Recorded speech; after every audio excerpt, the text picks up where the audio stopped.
जब लॉस होने लगे तो आपको कौन-सा रास्ता अपनाना चाहिए? अक्सर ऑप्शन ट्रेडिंग में लोग आपको लॉस करते हुए दिखते हैं या बहुत कम पैसा बना पाते हैं। उसके पीछे अगर जो बेसिक कारण इनको आज मैं डिस्कस करूँगा, साथ में आपको ये भी बताऊँगा कि आप लॉस से कैसे उभर सकते हैं। दोनों ही बातें एक-दूसरे से जुड़ा हुआ है, एक-एक करके सुनते जाइए। तो सबसे पहले आप अगर ऑप्शन ट्रेडिंग में हैं, तो आप याद रखिएगा कि आप एक पूरी तरीके से तलवार के ऊपर चल रहे हैं। जहाँ पे कभी भी अ, आपको नुकसान का सामना करना पड़ सकता है। हाँ, ऑप्शन ट्रेडिंग में पोटेंशियल बहुत है, लेकिन उस पोटेंशियल को जानने के लिए एक चीज़ की आवश्यकता पड़ती है, वो है समय, वक़्त, टाइम। समय के साथ आप चीज़ें सीखते हैं, ओवरनाइट कुछ भी नहीं होता। पर ये ज़रूरी नहीं कि बहुत बड़ा हुआ सो क्या हुआ, जैसे पेड़ खजूर आपने सुना होगा। सिर्फ समय व्यतीत करने से ही इंसान एक्सपीरियंस्ड होता है, ये ज़रूरी भी नहीं है। कम समय के अंदर भी बहुत अच्छा एक्सपीरियंस लिया जा सकता है। उसी प्रकार से ऑप्शन ट्रेडिंग में अगर आप अपना पूरा मन दिमाग खोल के अगर आप ट्रेड करने के लिए आते हैं, तो ही आप एक्सपीरियंस बन सकते हैं। यहाँ पे एक्सपीरियंस का मतलब कभी भी ये नहीं होता कि आप कितना निवेश कर रहे हैं। यहाँ पे एक्सपीरियंस का मतलब ये होता है कि आप निवेश करने से पहले कितने आयामों को देख रहे हैं, कितने डायमेंशन से मार्केट को देखने की कोशिश कर रहे हैं। यही है एक्सपीरियंस। सबसे पहला आता है ट्रेड विद वन लॉट। ये क्यों कहा जाता है ट्रेड? आपको एक लॉट से काम क्यों करना चाहिए? यहाँ पे इसके पीछे का सबसे बड़ा लॉजिक ये होता है कि बड़े लॉट से बड़े नुकसान साथ में आता है, बड़े फायदे आते हैं, इसमें कोई शक नहीं है। लेकिन बड़े फायदे या बड़े नुकसान ये तभी भी संभव है अगर आप एक लॉट में चले जाए। अगर आपको मार्केट समझ में आता है तो फिर आप छोटे से लॉट या एक लॉट से भी आप अगर मार्केट ऊपर उठता जाता है तो भी आप बड़ा प्रॉफिट कर सकते हैं, लेकिन ये तभी होगा जब आपको मार्केट समझ में आएगा। ऑप्शन ट्रेडिंग में आप 1 करोड़ क्या 10 करोड़ 1000 करोड़ भी लेके आए, लेकिन आपको अगर मार्केट समझ में नहीं आ रहा है, अगर आप कहीं पे भी एंट्री कर रहे हैं, जहां तहां आप एंट्री कर रहे हैं और कहीं से भी निकल जा रहे हैं, तो फिर आप कम से कम समय में वो सारे कैपिटल आप लूज कर देंगे। इसलिए यहाँ पे सबसे ज्यादा अधिक किसी चीज की आवश्यकता है, वो है समझदारी की। और समझदारी क्या कहती है? समझदारी कहती है आपको एक लॉट से शुरू करना चाहिए, ताकि आप मार्केट के वोलेटिलिटी, आप कितना आपका रिस्क एपेटाइट है, आप कितना मार्केट को बर्दाश्त कर सकते हैं, आप एक लॉट के अनुसार कितना प्रॉफिट को होल्ड कर सकते हैं, एक लॉट के अनुसार आप कितने लॉस ले सकते हैं, ये सारी बातें तय हो जाता है अगर आप एक लॉट पे आ जाते हैं। दूसरी बात है, आपने कई बार बहुत सारे ऐसे यूट्यूबर को देखा होगा जो लोग अपना सारा दिन का जो कामकाज है उसका रिकॉर्डिंग करते हैं और वो यूट्यूब पे दिखाते हैं कि उन्होंने आज किस तरीके से ट्रेड लिया, कितने लॉट का। कुछ ऐसे ऐसे ट्रेडर है जो लगभग 10 लाख का ट्रेड लेते हैं एक ही बार में, 900 क्वांटिटी का, इन द मनी में। अब उसके लिए अच्छा खासा कैपिटल चाहिए होता है, लगभग 9 लाख, 8 लाख, 7 लाख, 10 लाख, वो डिपेंड, हर हर रोज थोड़ा वैरी करता है, अलग अलग रहता है। उसके हिसाब से उनका प्रॉफिट भी होता है। 10% भी हो जाता है तो उनको बड़ा दिखता है। वहाँ पे 10% का, अगर कोई 10 लाख का ट्रेड लेता है मान लीजिए, तो 10 लाख के ट्रेड पे अगर 10% भी फायदा दिखता है उनको, तो वो सीधा 1 लाख का प्रॉफिट दिखाता है। और अगर वो चाहता है कि भाई 20-30% आज हमारा बन जाए, तो वो 3-4 लाख, 2 लाख, 4 लाख तक वो प्रॉफिट चला जाता है। अब ये देख के ज्यादातर लोग क्या सोचते हैं, भाई हमें तो ऐसे ही कमाना है।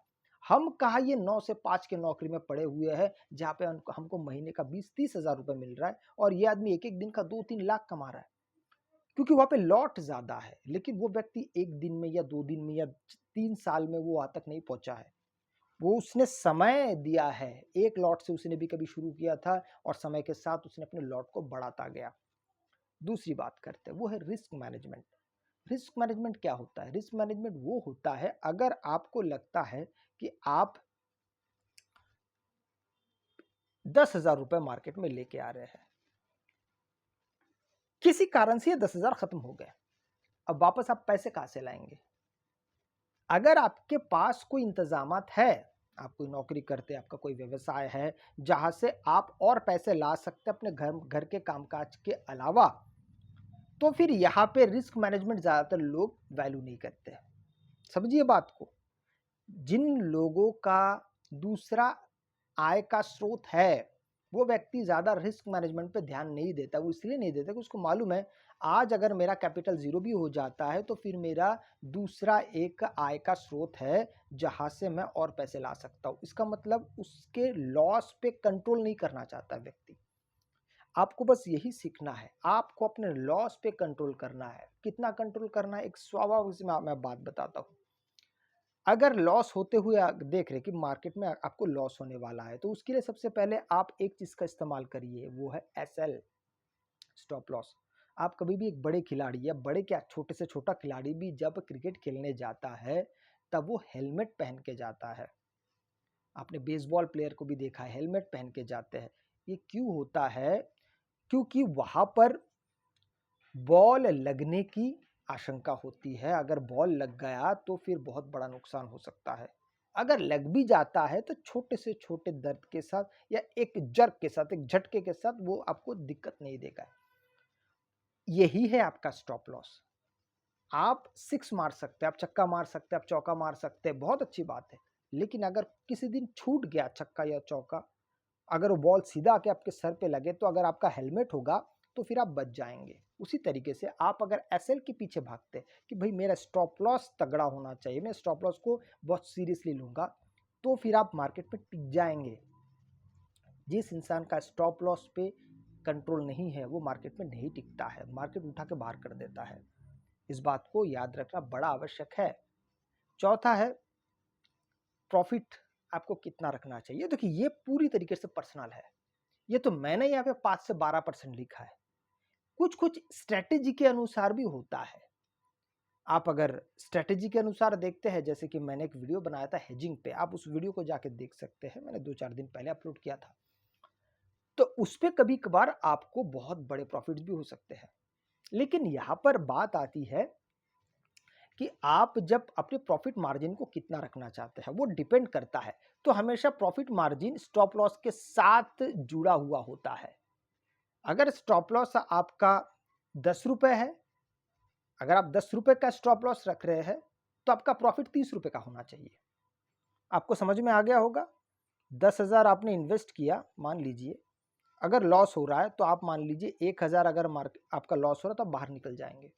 और उसी अगले ट्रेड अगर आप फिर से 10,000 का लेते हैं, यहाँ पे आपका प्रॉफिट हो रहा है तो कम से कम आप 3,000 लेके ही बाहर निकलेंगे। तो इसको हम कहते हैं 1:3। मतलब लॉस होगा तो 1,000 का लॉस हम रखेंगे, अगर प्रॉफिट होगा तो 3,000 का प्रॉफिट रखेंगे, कम से कम 3 गुना। तो इस हिसाब से आप ज्यादातर आप प्रॉफिट में रहेंगे। अगर आपने मान लीजिए 2-3 दिन में 6 ट्रेड भी ले लिए और 6 ट्रेड में 3 लॉस और 3 प्रॉफिट है तो कितना कितना होता है। देखिए 3 लॉस में मतलब आपका 3,000 और 3 प्रॉफिट में कम से कम आपका 9,000 हो जाएगा। तो 9,000 में से 3,000 अगर माइनस भी कर देते तो भी आपके पास 6,000 रह जाता है। इसीलिए आपका जो प्रॉफिट मार्जिन है या फिर स्टॉप लॉस है वो एक दूसरे से कनेक्टेड होना चाहिए, ना कि आप अपने मन मर्जी से करें। इस तरीके से काम करेंगे तो ही आप मार्केट में सरवाइव कर पाएंगे। मैं ये नहीं कह रहा हूं कि आपका परसेंटेज कितना होना चाहिए, मैं स्टॉप लॉस और प्रॉफिट के बीच का जो रिश्ता है मैं उसे बताना चाहता हूं। आप 40% का प्रॉफिट रख के काम करिए, 60% रखिए, 10% रखिए, 5, जो आपका मन करे, लेकिन वो लॉस के साथ जुड़ा हुआ होना चाहिए। तब जाके आप मार्केट में सरवाइव कर पाएंगे, अदरवाइज मार्केट आपको रहने नहीं देगा। इन मार्केट क्या आप, क्योंकि देखिए आप प्रॉफिट के पैसे से ही अपने कार्य को या आपके ट्रेडिंग को आप आगे बढ़ा सकते हैं। क्योंकि अगर आप बाहर से पैसे लाके मार्केट में डालेंगे ना तो आप कभी प्रॉफिटेबल नहीं हो सकते। प्रॉफिट के पैसे से पैसे बढ़ाया जा सकता है। बहुत सारे लोगों का यहाँ पे मेरे साथ थोड़ा सा यहाँ पे कॉन्फ्लिक्ट हो सकता है, डिफरेंसेस ऑफ ओपिनियन हो सकता है। लोग कहेंगे कि नहीं, अगर हम वैसा करेंगे तो इंतज़ार बहुत करना पड़ेगा। करिए इंतज़ार, कम से कम इंतज़ार करते दौरान आपको किसी स्ट्रैटेजी का तो पता चल जाएगा कि पर्टिकुलर इस स्ट्रैटेजी में मेरे पैसे बढ़ते हैं या घटते हैं। तो एक ही स्ट्रैटेजी को अपनाते हुए जब आप आगे बढ़ते हैं और उसमें आप कैपिटल जमा करते करते करते आप बड़ा कुछ करने लगते हैं या बड़ा आपके पास ट्रेड करने के लिए पैसा आता, तभी आपके कैपिटल बढ़ते हैं, तभी आपकी कमाई होती है। अगला है ट्रेडिंग ओटीएम। ये और एक चीज़ है जहाँ पे लोग बहुत ज़्यादा यहाँ पे इख्तिलाफी रखते हैं। ओटीएम मतलब पैसे कम लगते हैं, लेकिन आईटीएम में पैसे ज़्यादा लगते हैं। अब बहुत सारे लोग आईटीएम में पैसे देके काम करने लायक नहीं है। जैसे अगर देखेंगे तो कम से कम गुरुवार को या शुक्रवार को आपको 200 प्लस मिलता है प्रीमियम। 200 प्लस का मतलब है 15,000 से ऊपर। ये हर कोई अफोर्ड नहीं कर पाता है।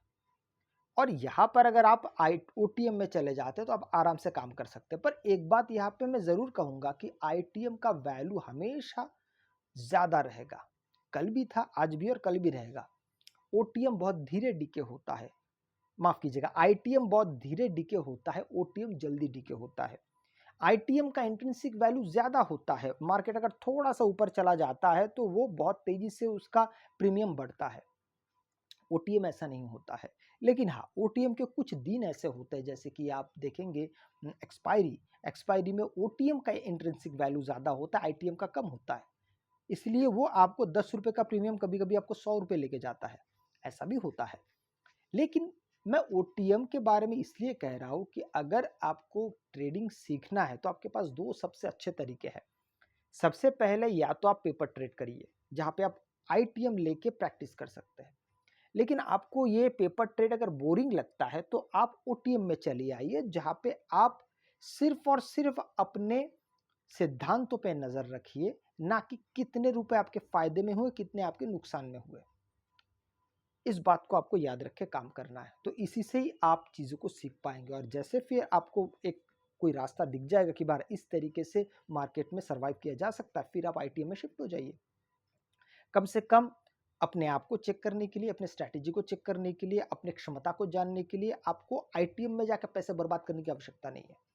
आप यहाँ पे ओटीएम में आइए, अपने आप को चेक करिए, अपने प्रैक्टिस करिए।